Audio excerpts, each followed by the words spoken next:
You are listening to Down Home.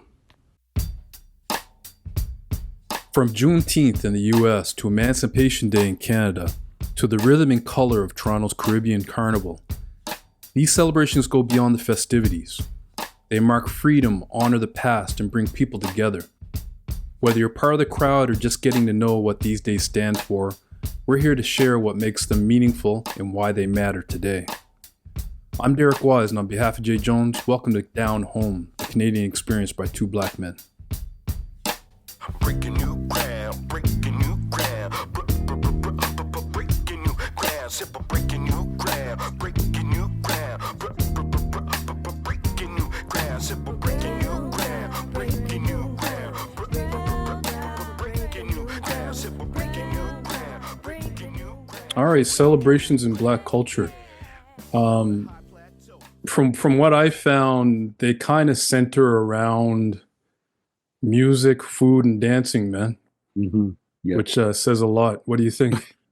Well, I think it's true, but the other side of it, which I think is good, is for the community. It brings people together. You know what I mean? And it brings money to those businesses. I think the simple fact is that it's really just for the people of color to celebrate their heritage and history, because in all due respect, like in history, it's never really been celebrated by sort of other populations that aren't people of color, like especially Juneteenth. You know, we don't celebrate it up here, and down in America, it took a long time for it to even catch, because it was celebrated at first when slavery was abolished, but then around the civil rights movement, it died. You know what I mean? Kind of the celebrations kind of died because all the civil rights activists were trying to get everyone to focus on acclimating within society because of the Jim Crow laws, right? After all those things had been gone. But that's the thing. Like even in those days, like the Jim Crow laws messed up anything, and that's what I noticed too. I'm probably going off topic, but I just noticed that in that sense, what the connection I was trying to make is that no matter what we do to celebrate our heritage and our culture, there's always this stain. You know what I mean? Because of what was done, slavery being the most kind of cool thing. So I think we have to take it upon ourselves to celebrate these things, to bring sight to our cultures, to, the other thing is, especially up here, during Caribana or the Caribbean Festival, like it does bring 2 million people here, and it does bring a lot to the city as far as money, and a lot of those black-owned businesses kind of thrive in those times, and I think that's a good look as far as the community goes. You know what I'm saying? Like, yeah, definitely, yeah, man, definitely. Like, just to talk about the Juneteenth for a quick second. Yeah. Canada does not celebrate, but we do recently, I think it was 2021, Canada has started to recognize Emancipation Day. Yes. So as far as celebrations are concerned, there are smaller celebrations here and there, but it's not like a national public holiday like it is in the States. I think actually Nova Scotia has taken the reins with that. And they really do have a lot of smaller celebrations centered around Emancipation Day. Definitely. Yeah, I just think the communities themselves have to take advantage of these things, and hopefully governments are on board in supplying money and recognizing some of these things to allow it to happen, because I think it's up to us. Because I think, over time, and even now in the world of gentrification and, economics and everything like that, like we have to find out about our culture ourselves to keep those things alive, because I just think there's been so much over the years, of course, and now even with the policies that are in, we look to America quite a bit, but you just sort of see the overall thing. And now with the DEI being kind of cracking now, how are we going to keep the diversity if we don't keep it ourselves, right? Luckily here in Toronto and Canada, especially Toronto, there's a diverse multicultural city, and we all recognize that. So I think there's a beauty in that, is that we do respect those things of all the different cultures that are here now, Mm-hmm. more so, Yeah. without all the problems that racism does bring, There's something powerful about a celebration that's rooted in freedom and survival, resistance, and community. Three major Black cultural celebrations in North America that instantly come to mind are Juneteenth, Emancipation Day, and Toronto's Caribbean Carnival. Juneteenth, it marks June 19th, 1865, the day Union troops arrive in Galveston, Texas, to let enslaved Black people know they were free, more than 2 years after the Emancipation Proclamation. Juneteenth is now recognized as a federal holiday in the U.S., but for generations, it's been a day of cookouts, music, and reflection in Black communities across the country. It's about freedom. Freedom delayed, but not denied.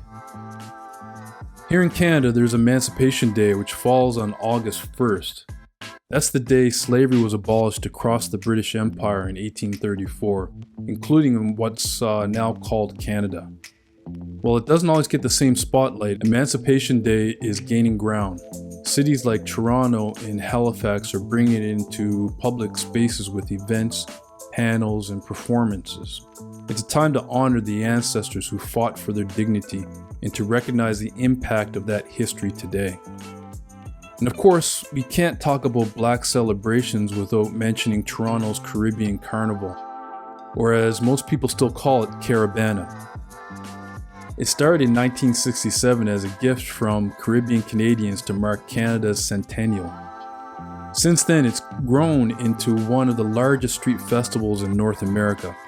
We're talking about feathers, steel pan, dance, and a whole lot of joy. But underneath all that color is a legacy of Carnival as resistance, a celebration born out of freedom from slavery in the Caribbean. Each of these annual events, Juneteenth, Emancipation Day, and Carnival, tells a different story, but they're all connected by a common thread: the ongoing journey towards freedom, identity, and celebration of culture. Yeah, well, this is the thing. Like, there are a ton of smaller festivals, music festivals, film and art festivals, and Black History Month events all around the States and all around Canada as well. Yeah. Now, the problem with what's going on currently, that some of our American listeners will attest to, is that some of these events, they rely on municipal or federal grants to run, right? If they're not-for-profit organizations, and they either depend on donations, or federal grants, or even state grants, kind of thing, right?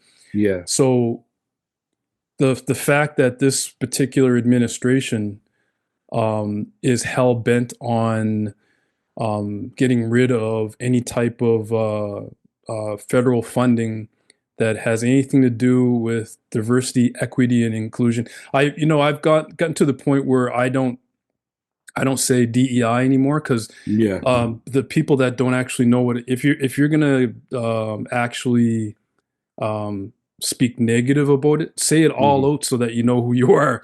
Diversity, diversity, equity, and inclusion. If someone actually says something negative about those three words, that will tell you what type of person they are. So the fact that that administration is getting rid of any type of funding centered around diversity, equity, and inclusion, that says something. And you're right. It's going to be up to these communities to fundraise. It's going to be up to these communities to ensure that these small events still happen.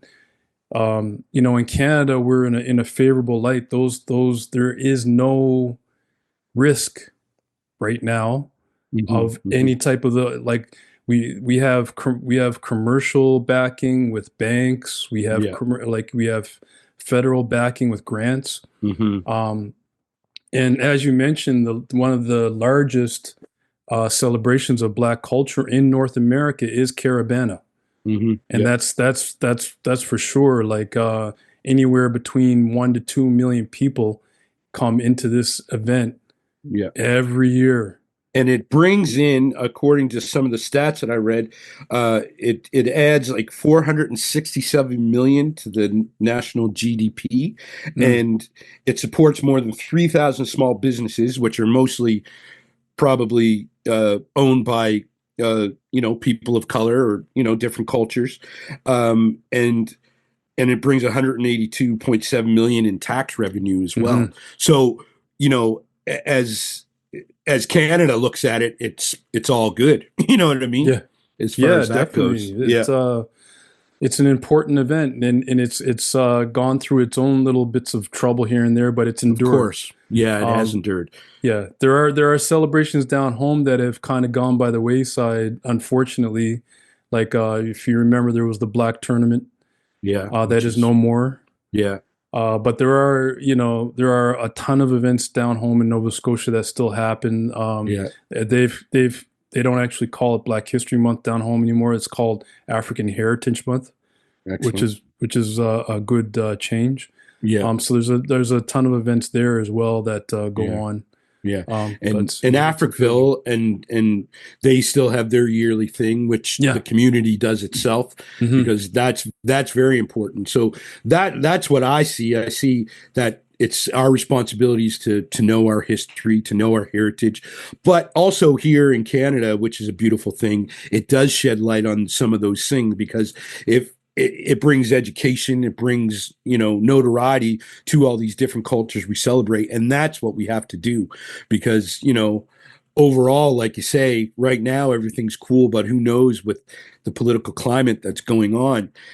We just have to keep this up. And Rocky Jones said it best. He goes, we're all going to do well, but he goes, the one thing that I always worried about is community. So these are the sort of the things that keeps community together, and I think that's the most important thing, because that's where we see our strength and our resilience of everything that we've been through. Even though we're not in direct, our ancestors went through that, so it's important for us to carry on those things. Yeah. Yeah. That's why we escaped. No. They were like, forget this, man. I'm out of here. Josiah Henson was like, I'm out. Peace. Yeah, I'm out. No, we shouldn't laugh back. No, we Our shouldn't. cousins down south are having a hard time right now with the current administration, but Yeah, we support you from a distance, man. of course, always, because we're all in this together. Yeah, we are. There's Yeah. like we say here on the Down Home. There's more that binds us together as Black people in North America than sets us apart. Yeah, but I didn't know that Carabana was sort of started to celebrate the abolition of slavery here in Upper Canada, which I didn't know its origins so much, because I honestly thought it was more directed to the the Afro-Caribbean community, more so than sort of like coming from Nova Scotia. We didn't grow up with a whole lot of Caribbean families. I mean, there were some, but it's not as diverse as it is here. Well, it's different down there now, man. Yeah, It is very I different. suppose so. Yeah, things have changed, and a lot of people have moved there. Yeah, Yeah, the Black community in Nova Scotia is very diversified now, man. Yeah. There's a lot of people from West Africa. There's a lot of Yeah. people of Caribbean descent that are in and around the Halifax area now. yeah, It's very that's different true now. too. Yeah, Breaking new ground, breaking new ground, breaking new ground, breaking new ground, breaking new ground. You have been listening to Down Home. Subscribe wherever you listen to podcasts. Breaking new ground, breaking new ground, breaking new ground, breaking new ground, yeah. on a high plateau, from the one down below to the future of the funk, getting lost in the flow. Contact with the spark magex. Now it's time to flex with the force from the soul, reaching all aspects, getting deep, no time to sleep as you reach your next phase, laying it all on the line. New trails start to blaze, it's a fire inside, a brand new path, breaking down the sum to one, feeling free. I just laugh with the joy. The song Breaking New Ground from The Breakdown. Like magic prescribed, only to see the perfect blend, like a diamond in the rough, ready to drop a perfect gem. It's time to shine so fine, to see what you find. A revolution starts with